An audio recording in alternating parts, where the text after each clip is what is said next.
हाँ तो भाई शो को शुरू करने के पहले एक बात मैं आप लोगों से क्लियर कर देना चाहता हूँ कि अगर आपने एपिसोड 1 नहीं देखा है तो सबसे पहले तो जाके एपिसोड 1 देखो, नहीं तो एपिसोड 2 के रिव्यू को या एक्सप्लेनेशन को देखने का आपका कोई सेंस ही नहीं निकलेगा।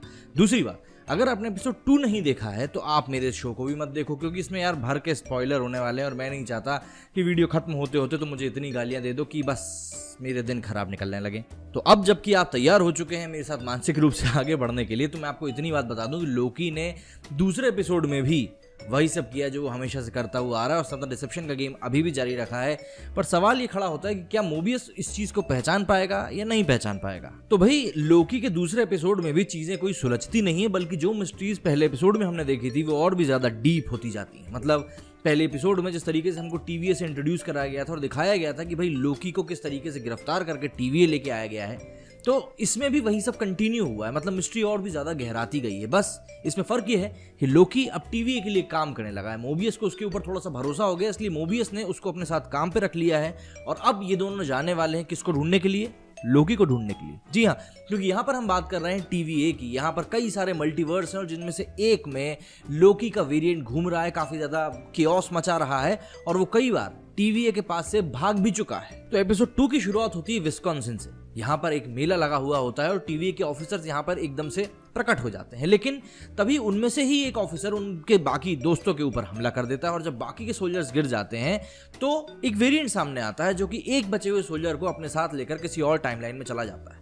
जिस सोल्जर ने इनके ऊपर हमला किया था उसको देखकर ऐसा महसूस होता है कि भाई इसके ऊपर किसी प्रकार का स्पेल किया गया है और वो वेरिएंट दूसरी टाइमलाइन में जाते जाते इनका रीसेट चार्जर जो होता है ना वो भी लेके निकल लेता है। जब ये बात टीवीए तक पहुंचती है तब हमें ये पता चलता है कि टीवीए ने पास्ट में लोकी के कई सारे वेरिएंट्स को पकड़ा है। तो ये जानने के बाद टीवीए का एक ग्रुप मोबियस और लोकी को लेकर उसी सीन पर पहुंचता है जहां पर ये पूरा क्राइम हुआ था, मतलब विस्कॉन्सिन में, देखने के लिए कि भाई आखिर माजरा क्या है और वहां पर हुआ क्या था एक्चुअली में। और यहाँ पर लोकी एक बार फिर से अपनी हरकत से बाज नहीं आता है और इन सबको बेवकूफ बनाकर भागने की कोशिश करता है, लेकिन मोबियस उसकी ये चहल पहचान जाता है। अब इस धोखे के बाद एक उम्मीद लगाई जा रही थी कि शायद मोबियस अब लोकी का साथ नहीं देगा, लेकिन मोबियस एक बार फिर से लोकी के लिए स्टैंड लेता है जज के सामने। और जज रेंसलेयर यहाँ पर मोबियस को बताते हैं कि जो टाइम कीपर्स हैं वो यहाँ पर पर्सनली इन्वेस्टेड हैं इस वेरिएंट के केस में। लोकी कोशिश करता है कि जो फील्ड पे उसने हरकत करी थी वो उसका थोड़ा सा हर्जाना चुका सके, मतलब मेकअप कर सके, लेकिन मोबियस जो कि अब पहचान चुका है लोकी को बहुत अच्छे से, उसके भरोसा भी करता है, लेकिन वो उससे अवेयर भी है कि यार लोकी जो है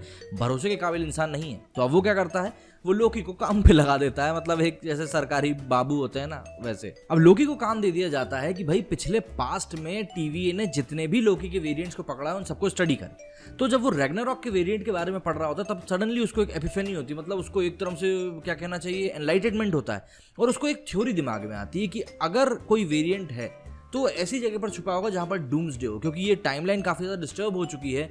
तो ये कोई बहुत बड़ा डाउट भी क्रिएट नहीं करेगी अगर कुछ छोटी मोटी चीज हो भी जाती है तो इसका मतलब ये था कि लोकी का कहना है कि जो मेरा वेरिएंट है वो किसी ऐसी जगह पर छुपा होगा जहां पर तबाही मची हुई होगी। और अपनी इस थ्योरी को प्रूव करने के लिए लोकी मोबियस को लेके जाता है पोम्पेई 79 AD, जो कि वहां पर एक वॉल्केनिक इरप्शन होने वाला है, एपोकलिप्स होने वाला है। इसके बाद मोबियस कन्विंस्ड हो जाता है लोकी की थ्योरी से और वो दोनों लौट कर वापस टीवीए आ जाते हैं, जहां पर उनका काम होता है अब वेरिएंट के वेयर अबाउट्स को नैरो डाउन करना। जब लोकी इस चीज को थोड़ा और इन्वेस्टिगेट करता है उसको एक और क्लू हाथ लगता है और इसके हिसाब से वो एक थ्योरी डेवलप करता है कि जो वेरिएंट है वो बहुत हद तक पॉसिबल है कि 2050 के अल्बामा में छुपा हुआ हो सकता है, जहां पर कि एक और एपोकलिप्स आने वाला है जो कि हर किसी को मार देगा। इसके बाद मोबियस कन्विंस करता है जज रेंसलेयर को कि वो लोकी की बात को मान लें और मोबियस लोकी के साथ एक पूरी यूनिट को अल्बामा 2050 में भेज दें, जिससे कि वो वहां जाकर उस वेरिएंट को पकड़ सके। इसके बाद मोबियस लोकी के साथ और हंटर B15 के साथ एक सुपरमार्केट में पहुंच जाते हैं और देखना शुरू कर देते हैं उस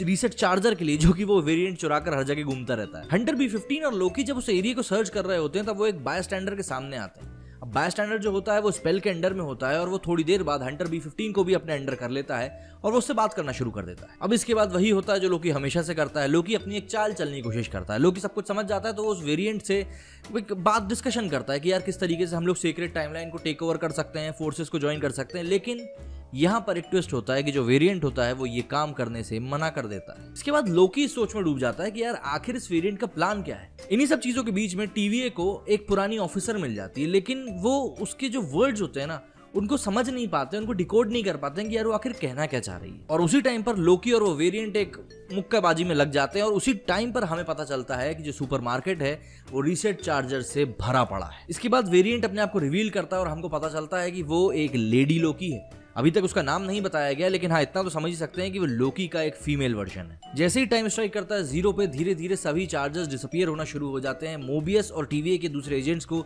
समझ में ही नहीं आता है कि आखिर चल क्या रहा है। धीरे से वहां पर लेडी लोकी भाग जाती है और उसके पीछे पीछे लोकी भी भाग जाता है। मोबियस पीछे से चिल्लाता रहता है कि ऐसा मत करो, ऐसा मत करो, लेकिन लोकी कहां सुनने वाला है। तो मुद्दा यह है कि इस एपिसोड के आखिर में हमें पता चलता है कि लोकी टीवीए के पास से भी भाग चुका, जो कि वो हमेशा से करता हुआ आया है। किसी के भी गिरफ्त में वो ज्यादा टाइम तक रुक नहीं पाता। लेकिन जो सीक्रेट टाइमलाइन होती है, एपिसोड के आखिरी में हमको पता चलता है कि उससे और भी ज्यादा ब्रांचेस निकलना शुरू हो गई हैं।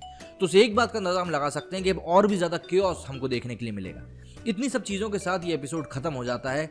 काफी सारी इंफॉर्मेशन बताकर भी हमको काफी सारी इंफॉर्मेशन नहीं बताई गई है। लेकिन एक बात तो तय है कि मार्वल ने जो वादा किया था कि इस सीरीज के बाद में, ये जो लोकी के ऊपर वेब सीरीज है, इसके बाद में मार्वल का सिनेमैटिक यूनिवर्स पूरी तरीके से बदलने वाला है, वो वादा मुझे यहाँ पर पूरा होता हुआ दिखाई दे रहा है। क्योंकि जिस तरीके से चीजें डेवलप हो रही हैं, जिस तरीके से पूरे अनाउंसमेंट किए जा चुके हैं, जो मूवीज आने वाली हैं, डॉक्टर स्ट्रेंज, स्पाइडरमैन, जिनमें टाइम वर्स को दिखाया जाने वाला है, तो उसको देखकर ऐसा लग रहा है कि लोकी बहुत इंपॉर्टेंट सीरीज होने वाली है। तो आप अगर मार्वल के सिनेमैटिक यूनिवर्स में थोड़ा सा भी इंटरेस्टेड हो ना, तो आप इस सीरीज को बिल्कुल भी मिस नहीं कर सकते। और वैसे भी अगर आपने मेरा ये एपिसोड यहाँ तक देख लिया है तो आप जरूर इसको देखने में इंटरेस्टेड हो। तो अगर आपको भी इंतजार है एपिसोड 3 का, तो मेरे इस वीडियो को जरूर अपने दोस्तों के साथ शेयर करें, लाइक करें, कमेंट करें और मेरे इस चैनल को सब्सक्राइब करें। अगले एपिसोड के साथ उसका भी एक्सप्लेनेशन लेकर मैं आपके सामने दोबारा हाजिर हो जाऊंगा। मेरे इस वीडियो में फिलहाल इतना ही। जय हिंद, जय भारत।